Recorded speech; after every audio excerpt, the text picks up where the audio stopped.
Beh, per quel che ci riguarda no, non so le altre giunte, ma il Veneto proprio non ha questi problemi. Io credo che comunque serva una verifica attenta della maggioranza, del programma e quindi sulla base di questo vedere se ci sono le condizioni per proseguire.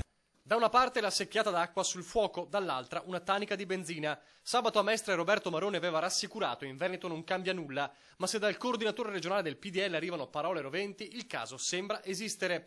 Alberto Giorgetti chiede una verifica politica sull'alleanza che tiene in piedi la maggioranza a Palazzo Balbi. Oggi il Presidente della Regione ribadisce la sua tranquillità.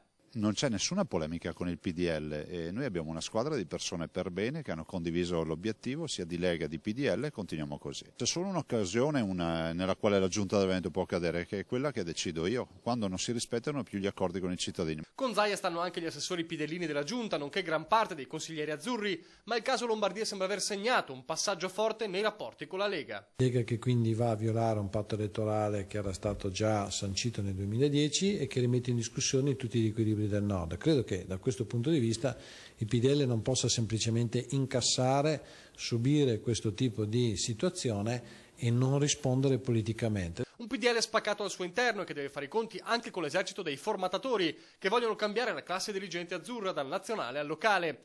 Sia la verifica politica con la Lega, ma in Veneto la situazione è diversa rispetto alla Lombardia. Lo dice il capofila veneziano dei formattatori, il sindaco di Meolo Michele Basso, che sabato ha lanciato la raccolta firme per realizzare le primarie nel PDL. Abbiamo chiamata campagna per mandare a casa chi non ha fatto il suo dovere in Parlamento e chi c'è da più di 2 mandati. Il limite di 2 mandati è quello che deve essere confermato. Come il sindaco, anche il parlamentare non deve fare più di 2 mandati. Prima tappa sperimentale a Marghera, in 3 ore raccolte oltre 300 firme. I banchetti si moltiplicheranno a breve in tutta la provincia di Venezia. Non possiamo continuare a pensare il partito in questo modo, dobbiamo cambiare le regole e questo lo possiamo fare partendo solo dalla base per avere dei rappresentanti più legati al territorio.